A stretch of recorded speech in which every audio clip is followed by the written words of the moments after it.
नमस्कार, I am Shivani Singh. So friends, कैसे हैं आप सभी? मस्त होंगे होना। और डियर फ्रेंड्स, जैसा आप सब जानते हैं कि हमारी कंटिन्यू यहाँ पे यूपी ट्रिपल एससी पेट एग्ज़ाम 2025 की जो वीडियो है, क्लासेस है, कंटिन्यू आ रही है।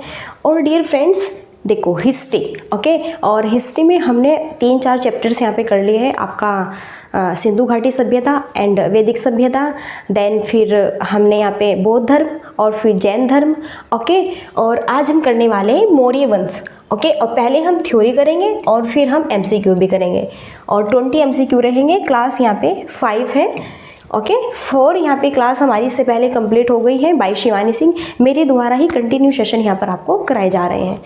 आप सबके लिए गुड न्यूज़ है, अगर आपको बिल्कुल फ्री में पीडीएफ चाहिए, तो ये व्हाट्सअप नंबर है, आप इसे ज्वाइन कर सकते हैं 7505890767। आप मुझे मैसेज कर सकते हैं, मैं आपको ग्रुप में ऐड कर दूंगी। क्योंकि आप यहाँ पे देखो, ओनली आप वीडियो से प्रैक्टिस 1 या 2 बार ही कर सकते हैं, ओके। सो अब बताइए, प्रैक्टिस के लिए हमें क्या चाहिए भैया? पीडीएफ चाहिए। अब एग्ज़ाम ये तो नहीं है कि 1-2 दिन में ही हो जाता है और हम बारी बारी से चलो वीडियो वॉच कर लेते हैं, है ना। ऐसा थोड़े होता है। सिर्फ और सिर्फ 1 या 2 बार ही वीडियो देख सकते हैं, फिर क्योंकि टाइम वेस्ट होता है ज़्यादा जो है वीडियो देखने में। बार बार एक ही वीडियो को बार बार देखने में टाइम वेस्ट होता है। सिंपली है, मैं फोर्स नहीं करूँगी कि मेरी वीडियो है, मैं आपको ये कहूँगी कि आप ज़्यादा वीडियो देखो। नो, सिर्फ और सिर्फ 1-2 बार कंसेप्ट समझो, नोट्स बनाओ। और नोट्स भी बनाने की ज़रूरत नहीं है, आप सिर्फ और सिर्फ पढ़ो, बस पीडीएफ लो यहाँ से, क्योंकि मैंने लाइन टू लाइन सब कुछ चीज़ लिखी हुई है और क्वेश्चन भी आपको प्लस में मिलेंगे। तो चलो, अगर आपको अच्छा लगता है तो आप ले सकते हैं, बाकी आपके ऊपर डिपेंड है, ठीक है। चलिए, तो आज हम पढ़ेंगे मौर्य वंश के बारे में। चलो, सबसे पहले यही बात होती है मौर्य वंश के संस्थापक। मौर्य वंश के संस्थापक है चंद्रगुप्त मौर्य, ठीक है। चंद्रगुप्त मौर्य आपके मौर्य वंश के संस्थापक थे। चंद्रगुप्त मौर्य के गुरु का नाम क्या था? चाणक्य था। चाणक्य की सहायता से चंद्रगुप्त मौर्य ने नंद वंश के शासक घनानंद को पराजित करके मौर्य वंश की स्थापना की। बहुत ही सिंपल सा फैक्ट्स है कि मौर्य वंश की स्थापना किसने की, यानी कि इसके संस्थापक कौन थे? आपके चंद्रगुप्त मौर्य थे। जो चंद्रगुप्त मौर्य थे, चंद्रगुप्त मौर्य के गुरु का क्या नाम था? तो चंद्रगुप्त मौर्य के गुरु का नाम था चाणक्य। क्या था भैया? इनके गुरु का नाम चाणक्य था। चाणक्य की सहायता से ही चंद्रगुप्त मौर्य ने नंद वंश के जो शासक थे आपके घनानंद, उसको पराजित किया और फिर मौर्य वंश की स्थापना की थी चंद्रगुप्त मौर्य ने। फिर चाणक्य को विष्णुगुप्त तथा कौटिल्य के नामों से भी जाना जाता है। तो चाणक्य को विष्णुगुप्त और कौटिल्य के नाम से भी जाना जाता है। तो अब बात कर रहे हैं हम यहाँ पे चाणक्य की। चाणक्य जो कि चंद्रगुप्त मौर्य के गुरु थे। चाणक्य की बात करें तो ये विष्णुगुप्त और साथ ही साथ में कौटिल्य के नाम से भी इनको जाना जाता है। क्लियर है? चलिए अब आगे बढ़ते हैं। नेक्स्ट देखो, कौटिल्य या फिर चाणक्य ने अर्थशास्त्र पुस्तक लिखी थी, जिसमें राजनीतिक नीतियों पर प्रकाश डाला गया। यहाँ से 2 क्वेश्चन बनते हैं। एक क्वेश्चन तो ये बनता है, कौटिल्य या फिर चाणक्य ने कौन सी पुस्तक लिखी? तो कौटिल्य और चाणक्य ने पुस्तक लिखी अर्थशास्त्र। एक क्वेश्चन इस तरह बनेगा।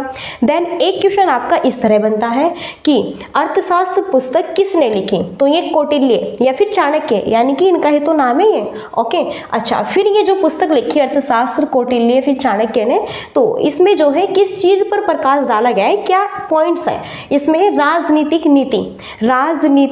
नीतियों के बारे में इस पे जो है प्रकाश डाला गया है, लिखा गया है। इतनी चीज क्लियर है? कौटिल्य या फिर चाणक्य चंद्रगुप्त मौर्य के प्रधानमंत्री थे। कौटिल्य है और जो चाणक्य है वो कौन थे भैया? चंद्रगुप्त मौर्य के प्रधानमंत्री थे, ठीक है। इसके बाद में चंद्रगुप्त मौर्य के शासनकाल में सिकंदर के सेनापति हुए सेलुकस निकेटर, इन्होंने आक्रमण किया था, जिसे चंद्रगुप्त मौर्य ने पराजित किया और उसकी पुत्री हुई कार्नेलिसा इससे विवाह कर लिया। तो यहाँ से देखो किस तरह से क्वेश्चन बनेंगे। एक क्वेश्चन तो यहाँ से यही बनेगा, अर्थशास्त्र पुस्तक किसने लिखी? कौटिल्य ने लिखी। कौटिल्य ने कौन सी पुस्तक लिखी? अर्थशास्त्र लिखी। किस चीज के बारे में लिखी? तो राजनीतिक नीतियों पर, ठीक है, इस बारे में लिखी। फिर यहाँ पे ये कि कौटिल्य और चाणक्य ये चंद्रगुप्त के कौन थे? प्रधानमंत्री। कौटिल्य फिर चाणक्य किसके प्रधानमंत्री थे? चंद्रगुप्त के थे। फिर इसके बाद में चंद्रगुप्त मौर्य के शासनकाल में सिकंदर के सेनापति सेलुकस निकेटर के साथ में आक्रमण किया इन्होंने, फिर जिसे चंद्रगुप्त मौर्य ने पराजित किया और फिर चंद्रगुप्त मौर्य ने सेलुकस निकेटर को पराजित करके इनकी पुत्री से विवाह किया। पुत्री का नाम क्या था? कार्नेलिसा था, ठीक है। यहाँ से सारे आपके क्वेश्चन बनते हैं। आगे बढ़े, नेक्स्ट देखो। सेल्यूकस निकेटर के राजदूत का नाम मेगास्थनीज था। अब सेल्यूकस निकेटर के राजदूत का नाम क्या था? मेगास्थनीज। और ये सारे के सारे पॉइंट इतने इंपॉर्टेंट पॉइंट्स हैं, ये हर एक एग्जाम में आते हैं। ये सिर्फ और सिर्फ ये नहीं कि यूपी SSSC एग्जाम में, नो, ये सभी एग्जाम्स में आपके आते हैं जिसमें भी आपकी जीके हिस्ट्री पूछे जाते हैं। और मेगास्थनीज ने इंडिका नामक पुस्तक, ये बहुत ही पॉपुलर क्वेश्चन रहता है हर बार। तो सेल्यूकस निकेटर के राजदूत कौन थे? आपके मेगास्थनीज थे। और मेगास्थनीज ने किस जो है पुस्तक को लिखा था? इंडिका पुस्तकों को। ठीक है, फिर बात करते हैं मौर्य अर्थव्यवस्था मुख्य रूप से कृषि अर्थव्यवस्था पर डिपेंड थी। जो मौर्य अर्थव्यवस्था थी वह मुख्य रूप से कृषि अर्थव्यवस्था पर डिपेंड थी। फिर मौर्य काल में नगर पालिका प्रशासन की विस्तृत प्रणाली की स्थापना का श्रेय किसे जाता है? चंद्रगुप्त मौर्य को दिया जाता है। तो मौर्य काल में नगर पालिका प्रशासन की विस्तृत प्रणाली की स्थापना का श्रेय किसको जाता है? चंद्रगुप्त मौर्य को जाता है। बहुत ही इंपॉर्टेंट फैक्ट्स है, लाइन टू लाइन यहीं से क्वेश्चन में आपके, ठीक है, यहीं से पेपर में सारे लाइन टू लाइन क्वेश्चन बनेंगे। इस वजह से आपको ये भी देखना है और लास्ट में हम MCQ भी करने वाले हैं। फिर आपको इतना भी आइडिया हो जाएगा कि हाँ कैसे और किस तरह से आपके जो है क्वेश्चन बनते हैं एग्जाम में। फिर है चंद्रगुप्त मौर्य ने अपने जीवन के अंतिम समय में जैन धर्म को स्वीकार किया। क्या चंद्रगुप्त मौर्य ने अपने जीवन के अंतिम समय में जैन धर्म को क्या किया? स्वीकार किया था। और मौर्य साम्राज्य में प्रचलित मुद्रा पर्ण थी। तो मौर्य साम्राज्य में प्रचलित मुद्रा कौन सी थी? पर्ण थी। इस चीज़ का भी आप ध्यान रखें, वेरी वेरी इंपॉर्टेंट है। चंद्रगुप्त मौर्य ने सबसे पहले पाटलिपुत्र को अपनी राजधानी बनाया था। तो चंद्रगुप्त मौर्य ने सबसे पहले अपनी राजधानी किसे बनाया था? यहाँ से क्वेश्चन बनते हैं, पाटलिपुत्र को बनाया था। पाटलिपुत्र में स्थित चंद्रगुप्त का महल मुख्यतः लकड़ी का बनाया गया था। तो यहाँ से भी क्वेश्चन बनता है कि चंद्रगुप्त मौर्य ने जो सबसे पहला महल बनाया था अपना, कहाँ पे बनाया था? पाटलिपुत्र में बनाया था। ओके, और यहाँ पे चंद्रगुप्त का बहुत ही इंपॉर्टेंट महल था, वो किसका बना था? लकड़ी का बनाया गया था उसको। किसका बनाया गया था? उसको लकड़ी का बनाया गया था। सारे पॉइंट्स आपको याद रखने, सारे पॉइंट्स बहुत इंपॉर्टेंट पॉइंट्स हैं। ओके, आगे बढ़ते हैं।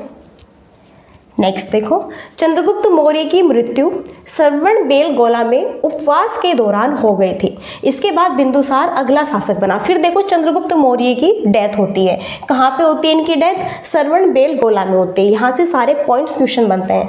और भाई इसमें उपवास के दौरान हो गई थी। ठीक है, इसके बाद में फिर अगला शासक कौन आता है? चंद्रगुप्त मौर्य के बाद में बिंदुसार आते हैं। कौन आते हैं? चंद्रगुप्त मौर्य के बाद में बिंदुसार आते हैं। बिंदुसार अपने पिता चंद्रगुप्त की मृत्यु के बाद गद्दी पर बैठते हैं। तो यहाँ पे जो बिंदुसार है ये कौन है? ये चंद्रगुप्त का बेटा है। कौन है? बिंदुसार यहाँ पे चंद्रगुप्त मौर्य का बेटा है। और बिंदुसार फिर जैसे इनके फादर की डेथ हो जाती है, ओके, फिर इसके बाद ये गद्दी पर बैठते हैं। और पुराणों में बिंदुसार को अमित्रघात, वारिसार, भद्रसार के नाम से भी जाना जाता है। तो यहाँ पे देखो बिंदुसार के भी कितने नाम हैं? अमित्रघात, वारिसार, भद्रसार, इन सब के नामों से किसे जाना जाता है? बिंदुसार को जाना जाता है। ये सारे पॉइंट्स आपको याद रखने हैं। ठीक है, इंपॉर्टेंट पॉइंट्स है सारे। आगे बढ़े, नेक्स्ट देखो स्क्रीन पर। बिंदुसार के शासनकाल में तक्षशिला में विद्रोह हुआ था, जिसे दबाने के लिए बिंदुसार ने अपने पुत्र अशोक को भेजा था। अशोक ने विद्रोह को शांत कराया तथा वहां की प्रजा का विश्वास भी जीता था। तो बिंदुसार के शासनकाल में कहाँ पे विद्रोह हुआ था? तक्षशिला में, जब बिंदुसार का शासनकाल था। क्योंकि चंद्रगुप्त मौर्य की तो अब डेथ हो चुकी है, तो उनकी तो बात अब होगी नहीं। ओके, फिर इनके शासनकाल में तक्षशिला में विद्रोह हुआ था। ओके, जिसे दबाने के लिए बिंदुसार ने अपने पुत्र अशोक, अब देखो अशोक किसका पुत्र है? बिंदुसार का पुत्र है। बिंदुसार किसके पुत्र थे? चंद्रगुप्त मौर्य के। तो फिर अशोक को भेजा। अशोक ने विद्रोह को शांत कराया और वहां की प्रजा का विश्वास भी जीता था। फिर तक्षशिला शहर सिंधु तथा झेलम नदी के बीच स्थित है। तो यहाँ से क्वेश्चन बनता है तक्षशिला शहर किन जो है नदी के बीच स्थित है। सो यहाँ पे सिंधु है और झेलम नदी के बीच में है। फिर यहीं पे तक्षशिला प्राचीन काल में गांधार राज्य की राजधानी थी। ओके, जो तक्षशिला है यह प्राचीन काल में किस राज्य की राजधानी थी? गांधार राज्य की यह क्या थी? राजधानी थी। ओके, ये सारे पॉइंट्स क्लियर है। आगे बढ़े, नेक्स्ट देखो। फिर नेक्स्ट देखो यहाँ पे इंपॉर्टेंट पॉइंट्स है। मौर्य काल में शिक्षा का सर्वाधिक प्रसिद्ध केंद्र क्या था? तक्षशिला था। तो मौर्य काल में शिक्षा का सबसे बेस्ट केंद्र क्या था? तक्षशिला। मौर्य काल में तक्षशिला, हाँ, ये सबसे बेस्ट आपका जो है एक शिक्षा संस्थान था जहाँ पे अच्छी शिक्षा प्रोवाइड की जाते थे। इसके बाद में अशोक अगला शासक बना। तो फिर भैया यहाँ पे बिंदुसार के बाद में फिर कौन बना? फिर अशोक। यहाँ पे बिंदुसार के बेटे अशोक कौन थे? पूरे मौर्य वंश में अशोक सबसे सबसे महाप्रतापी शासक था। यहाँ से क्वेश्चन बनता है पूरे मौर्य वंश में, ठीक है, सबसे महाप्रतापी शासक कौन था? वो था अशोक। यहाँ पे इसके शासनकाल में शिलालेखों का प्रचलन पड़ा था। ठीक है, चलो सारे पॉइंट्स बेहतरीन पॉइंट्स हैं। आगे यहाँ पे देखो, ये जो यहाँ पे शिलालेख हुए आपके, इन शिलालेखों की खोज सबसे पहले 1750 में फेंतेर ने की थी और सबसे पहले 1837 में जेम्स प्रिंसेस ने इसे पढ़ा था। तो यहाँ से भी इंपॉर्टेंट पॉइंट्स बनते हैं कि ये जो शिलालेख इसकी खोज किसने की थी? सबसे पहले कब की थी? 1750 में। किसने की थी? फेंतेर ने की थी। और यह सबसे पहले 1837 में जेम्स प्रिंसेस ने इसे पढ़ा था। ये सारे पॉइंट्स याद रखने हैं। फिर अशोक के प्रधान शिलालेखों में 13वां शिलालेख सबसे बड़ा है, जिसमें अशोक के शासन के 8वें, ठीक है, 8वें वर्ष होने वाले, यहाँ पे वर्ष है, 8वें वर्ष होने वाले कलिंग युद्ध का वर्णन मिलता है। फिर अशोक के आक्रमण के दौरान कलिंग की राजधानी तोशाली थी। तो फिर अशोक के आक्रमण के दौरान कलिंग की राजधानी क्या थी? तोशाली। यहाँ से क्वेश्चन बनता है कलिंग की राजधानी क्या थी? तोशाली थी। तो उस दौरान अशोक के आक्रमण के दौरान, ठीक है, किस आक्रमण के दौरान कलिंग की राजधानी तोशाली थी? अशोक के आक्रमण के बाद। सारे पॉइंट्स घुमा फिरा के हिस्ट्री में इसी तरह हिसाब से पूछे जाते हैं। यहाँ से भी क्वेश्चन बनता है अशोक के प्रधान शिलालेखों में सबसे बड़ा शिलालेख कौन सा था? 13वां शिलालेख था। और मैं आप क्वेश्चन आ रहे हैं दिखाऊंगी। ओके, चलो अब देखो यहाँ पे नेक्स्ट पॉइंट्स है। नेक्स्ट पॉइंट्स है अशोक राज सिंहासन पर बैठने के लिए अपने बड़े भाई सुसीम की हत्या की। अब देखो, अशोक राज सिंहासन पर बैठने के लिए, अशोक जो कि बिंदुसार का पुत्र है, और भैया यहीं पर ये गद्दी पर बैठने के लिए, पहले ऐसा ही होता था, ये जो हिस्ट्री है ना आपकी, क्या कर देते, ये अपने ही भाई है जैसा फादर है ना, उनकी डेथ कर देते थे। अब बस इनको क्या चाहिए भैया? इनको गद्दी चाहिए होती थी। ठीक है, तो अशोक राज सिंहासन पर बैठने के लिए अपने बड़े भाई सुसीम की हत्या की थी। तो यहाँ से क्वेश्चन बनता है कि अपने बड़े भाई सुसीम की हत्या किसने की थी? अशोक ने। क्यों की थी? सिंहासन पर बैठने के लिए, गद्दी चाहिए थी भाई, इस वजह से भाई को ही मार दिया। अशोक का सिंह चतुर्मुख स्तंभ शीर्ष सारनाथ से लिया गया है। तो अशोक का सिंह चतुर्मुख स्तंभ शीर्ष कहाँ से लिया गया है? सारनाथ से लिया गया है। और इस स्तंभ में 4 सिंह पीठ से पीठ सटाए बैठे हैं। इसे ही भारत सरकार ने राष्ट्रीय चिन्ह के रूप में स्वीकार किया है। तो राष्ट्रीय चिन्ह, भारत का जो राष्ट्रीय चिन्ह है उसमें देखो आपने देखा है स्तंभ में 4 सिंह पीठ से पीठ सटाए बैठे हैं। 4 सिंह, 4 से इस तरह से आपको दिखते हैं कि नहीं दिखते हैं? इसे ही भारत सरकार ने राष्ट्रीय चिन्ह के रूप में स्वीकार किया है। और ये आपका अशोक का सिंह है, चतुर्मुख स्तंभ शीर्ष सारनाथ से लिया गया था। और इस स्तंभ में ही आपका 4 सिंह पीठ से पीठ सटाए जो बैठे हैं, वही भारत सरकार ने फिर राष्ट्रीय चिन्ह के रूप में उसे स्वीकार किया। ओके, सब जानते हैं। नेक्स्ट, सम्राट अशोक ने 16 महाजनपदों पर अधिकार किया था। सम्राट अशोक ने कितने महाजनपदों पर? 16 महाजनपदों पर अधिकार किया था। अशोक ने सांची के स्तूप का निर्माण करवाया था। अशोक ने किसके स्तूप का? सांची के स्तूप का। फिर कलिंग विजय के बाद अशोक ने बौद्ध धर्म को भी स्वीकार किया था। तो फिर देखो यहीं पे कलिंग विजय के बाद में अशोक ने बौद्ध धर्म को क्या किया था? स्वीकार किया था। यहीं पे सम्राट अशोक ने गौतम बुद्ध के शिष्य उपगुप्त से बौद्ध धर्म की दीक्षा ली थी। ठीक है, सारे पॉइंट्स इंपॉर्टेंट है, आप इन्हें देखो। चलो यहाँ पे कुछ और पॉइंट्स हैं। अशोक ने बौद्ध धर्म के प्रचार के लिए अपने पुत्र महेंद्र एवं पुत्री संघमित्रा को श्रीलंका भेजा। तो अशोक ने बौद्ध धर्म के प्रचार के लिए, अशोक ने बौद्ध धर्म के प्रचार के लिए, इनके पुत्र का नाम महेंद्र था और पुत्री का नाम संघमित्रा। ऐसे क्वेश्चन बनता है, अशोक के पुत्र का नाम क्या था भैया? यहाँ पे आपका महेंद्र था, पुत्री का नाम क्या था? संघमित्रा था। इनको इन्होंने कहाँ पे भेजा? श्रीलंका में भेजा। अशोक को देवनाम प्रिय या फिर देवनाम प्रियदर्शी के नाम से भी जाना जाता था। तो देखो अशोक के भी नाम है। अशोक प्राय जनता के संपर्क में रहता था। ठीक है, चलो नेक्स्ट। अशोक के सभी अभिलेखों की भाषा प्राकृत है। लघु शिलालेख, स्तंभ लेख एवं गुहा लेख की लिपि ब्राह्मी है, जबकि सहबाजगढ़ी एवं मानसेहरा अभिलेख खरोष्टी लिपि में है। बहुत इंपॉर्टेंट है। तो अशोक के जो भाई अभिलेख है यहाँ पे, इसमें अभिलेखों की भाषा देखो, अभिलेखों की भाषा तो क्या है, प्राकृत है। यहीं पे लघु शिलालेख, स्तंभ लेख और जो गुहा लेख है, इनकी लिपि क्या है, ब्राह्मी। यहाँ पे देखो लघु शिलालेख है, स्तंभ लेख है और गुहा लेख है, इन तीनों की लिपि ब्राह्मी है। और यहीं पे फिर सहबाजगढ़ी है और मानसहेर अभिलेख है, इनकी लिपि खरोष्टी है। और यहाँ पे देखो अभिलेखों की भाषा प्राकृत है, फिर इन्होंने बताई हुई किस किस की भाषा कौन कौन सी है, ये भी आप ध्यान रखें। मौर्य कला का सर्वोत्तम प्रतिमान स्तंभ है, ठीक है। चलिए नेक्स्ट देखो, वृहद सांची स्तूप का निर्माण सम्राट अशोक ने करवाया था। सांची मध्य प्रदेश की राजधानी भोपाल के निकट रायसेन जिले में स्थित है। तो वृहद सांची स्तूप का निर्माण किसने कराया था, अशोक ने कराया था। यहाँ से क्वेश्चन बनते हैं। और सांची कहाँ पर है, यह है मध्य प्रदेश की राजधानी भोपाल के निकट रायसेन जिले में स्थित है, यहाँ से भी क्वेश्चन बनता है। अच्छा, मौर्य वंश का अंतिम शासक कौन था, वृहद्रथ था। तो मौर्य वंश का अंतिम शासक कौन था भैया, वृहद्रथ था। इसके बाद वृहद्रथ को पुष्यमित्र ने पराजित करके शुंग वंश की स्थापना की। तो फिर देखो यहाँ पे शुंग वंश की स्थापना होती है। क्लियर है सारे पॉइंट्स, चलो सारे पॉइंट्स क्लियर है तो आगे बढ़ते हैं। सो यहाँ पे देखो हमारी जो थ्योरी है, ठीक है, वो फिनिश हो जाती है।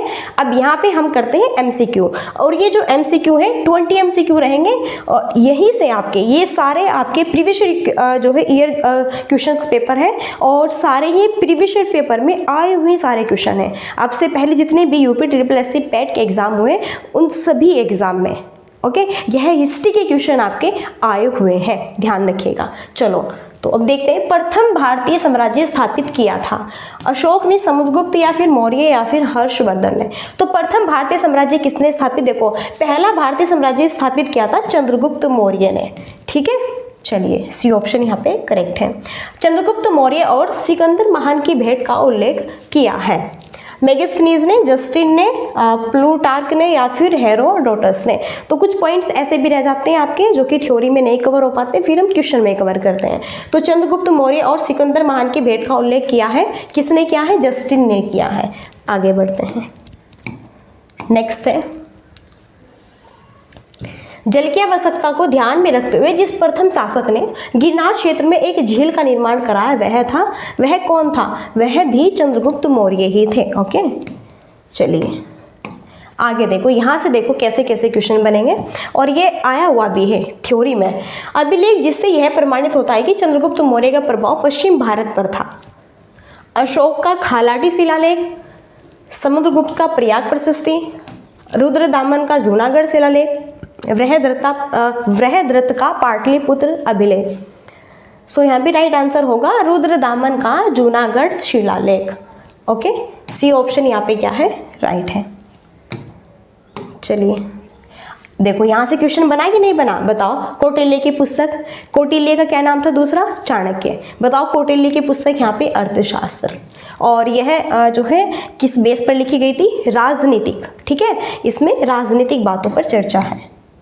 नेक्स्ट है, किसकी तुलना मेकियावेली के दी प्रिंस से की जा सकती है। मनुस्मृति है, कौटिल्य के अर्थशास्त्र है, याज्ञवल्क्य है स्मृति या फिर शुक्र नीति है। तो किसकी तुलना मेकियावेली के दी प्रिंस से की जा सकती है, वो है कौटिल्य के अर्थशास्त्र। क्या है, वो है कौटिल्य के अर्थशास्त्र। आगे नेक्स्ट, राज्य के सप्तांग सिद्धांत के अनुसार राज्य का 7वां अंग था। सेना, दुर्ग, कोश या फिर मित्र, वो था मित्र। राज्य के सप्तांग सिद्धांत के अनुसार राज्य का 7वां अंग था मित्र, ठीक है। इस पॉइंट्स को ध्यान रखें, ये इंपॉर्टेंट पॉइंट्स हैं। आगे देखो नेक्स्ट, चाणक्य अपने बचपन में किस नाम से जाने जाते थे, कौटिल्य, विष्णुगुप्त, चाणक्य फिर आनंदगुप्त। तो चाणक्य अपने बचपन में किस नाम से जाने जाते थे भाई, ये जाने जाते थे विष्णुगुप्त। इस नाम से, विष्णुगुप्त नाम से इनको जाना जाता था। चलिए, सारनाथ स्तंभ का निर्माण अभी देखो पढ़ा था ना हमने, किसने कराया, सारनाथ स्तंभ का निर्माण किसने कराया था, अशोक ने कराया था कि नहीं कराया था, किसने कराया था, अशोक ने कराया था। बिंदुसार का पुत्र है अशोक। बिंदुसार किसका पुत्र है, चंद्रगुप्त मौर्य का। नेक्स्ट, गुजरा लघु अभिलेख जिसमें अशोक का नामोल्लेख किया गया है स्थित है उत्तर प्रदेश के वाराणसी जिला में, मध्य प्रदेश के दतिया जिले में, राजस्थान के अजमेर जिले में, बिहार के पटना जिले में। तो अभी हमने पढ़ा ना गुजरा लघु शिलालेख जिसमें अशोक का नामोल्लेख भी किया गया है, तो यह आपका मध्य प्रदेश के दतिया जिले में स्थित है। कहाँ पर है? मध्य प्रदेश के दतिया जिले में यह स्थित है। ओके, चलिए आगे बढ़ते हैं। नेक्स्ट देखो, ब्राह्मी लिपि को सर्वप्रथम पढ़ा विलियम जोन्स ने, जेम्स प्रिंसेस ने, हेनरी कॉटन ने या फिर अलेक्जेंडर कनिंघम ने। तो ब्राह्मी लिपि को सबसे पहले किसने पढ़ा था? तो ये जेम्स प्रिंसेस ने पढ़ा था। ये थ्योरी में हमने जो है वहाँ पे पॉइंट्स बताया भी था आपको, ठीक है, अगर आपने ध्यान से थ्योरी को देखा है, पढ़ा है। नेक्स्ट देखो, बताना है वही स्थान जहाँ पे प्राक अशोक ब्राह्मी लिपि का पता चला है। लुम्बिनी है, अनुराधापुर है, राजगीर है, सांची है। तो वही स्थान जहाँ पे प्राक अशोक ब्राह्मी लिपि का पता चला है, बताओ वह कौन सा है आपका स्थान? वह अनुराधापुर स्थान है। कौन सा स्थान है? अनुराधापुर स्थान है। ठीक है, आगे बढ़ते हैं। नेक्स्ट देखो, अपने साम्राज्य के उत्तरी पश्चिमी भाग में उत्कीर्ण राजाज्ञाओं के लिए अशोक ने इन लिपियों का प्रयोग किया था। ब्राह्मी काव्य लिपि और संस्कृत, आरामाई, ग्रीक एवं ख्रोष्टी लिपि, प्राकृत और संस्कृत, संस्कृत, फारसी और अरबी। तो बताइए यहाँ पे राइट क्या है? सबसे बेस्ट होगा आरामाई का ग्रीक एवं ख्रोष्टी। ओके, बेस्ट ऑप्शन यहाँ पे बी होगा। चलिए नेक्स्ट, इलाहाबाद में अशोक स्तंभ किस शासक के बारे में सूचना प्रदान करता है? अशोक, चंद्रगुप्त मौर्य, समुद्रगुप्त और विक्रमादित्य। इलाहाबाद में अशोक स्तंभ किस शासक के बारे में सूचना प्रदान करता है? तो ये करते हैं समुद्रगुप्त के बारे में। ठीक है, किसके बारे में करते हैं? समुद्रगुप्त के बारे में करते हैं। क्लियर है? चलिए नेक्स्ट है, फाहियान भारत आया। तो फाहियान भारत आया 399 एडी। ठीक है, 399 एडी फाहियान 399 में, ठीक है, उस टाइम उस समय भारत आए थे।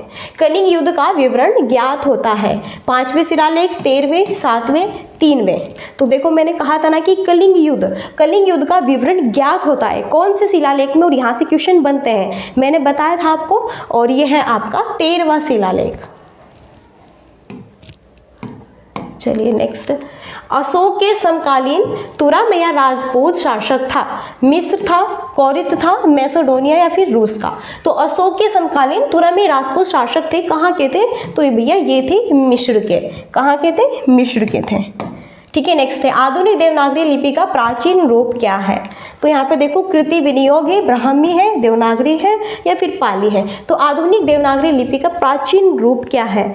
तो यहाँ पे राइट आंसर होगा हमारा क्या? ऑप्शन अभी ब्राह्मी। ठीक है, चलो नेक्स्ट, किसने सहिष्णुता, उदारता और करुणा के त्रिविध आधार पर राजधर्म की स्थापना की? चंद्रगुप्त मौर्य, अशोक, अकबर, सम्राट, समुद्रगुप्त। तो किसने देखो सहिष्णुता, उदारता, करुणा के त्रिविध आधार पर राजधर्म की स्थापना की थी? तो यहाँ पे किसने की थी आपकी, वो बताना है। तो यहाँ पे ये भी की थी आपकी अशोक ने। ठीक है, बिंदुसार के पुत्र ने। देखो लास्ट क्वेश्चन है यहाँ पे 20 क्वेश्चन। सांची का स्तूप बनवाया था किसने? चंद्रगुप्त मौर्य ने, अशोक ने, सम्राट कनिष्क ने, बिंबिसार ने। तो सांची का स्तूप किसने बनवाया था? सांची का स्तूप भी तो आपका अशोक ने ही बनवाया था कि नहीं बनवाया था? सो यहाँ पे भी यही आंसर राइट है। चलो ये तो हो गया है। ओके, सो 20 क्वेश्चन यहाँ पे कंप्लीट हुए। अब फ्रेंड्स बताइए सेशन आपको कैसा लगा? आई होप सेशन आपको अच्छा लगा होगा और समझ भी आया होगा। सेशन हमारा बड़ा ही ज़बरदस्त था, हमने थ्योरी भी की है। और अगर सिर्फ और सिर्फ आपको और कुछ नहीं पढ़ना, मैं कह रही हूँ हिस्ट्री में ओनली मेरी क्लास देख लो, फुल प्लेलिस्ट बनाई हुई है। ठीक है, 4 क्लासेस हो गई है और ऑल यहाँ पे चैप्टर वाइज यहाँ पे की जा रही है और ऑल चैप्टर वाइज थ्योरी और MCQ के आधार पर है। तो आपको और कुछ नहीं करना है, सिर्फ और सिर्फ मेरी क्लास सारी वॉच करो और यहाँ से आपको नोट डाउन भी कुछ नहीं करना है। PDF मैं खुद दे रही हूँ, PDF भी लो आप और बस पढ़ाई करो। ठीक है, अपनी पढ़ाई करो और सिलेक्शन लो। ठीक है, तो फ्रेंड्स अगर आपको सेशन अच्छा लगा है तो बस वही है आपका एक थम्स अप एंड सब्सक्राइब आप कर सकते हैं। तो चलिए मिलते हैं नेक्स्ट सेशन में और तब तक के लिए so thanks for watching, keep study and bye bye, take care, जय हिंद, जय भारत, नमस्कार।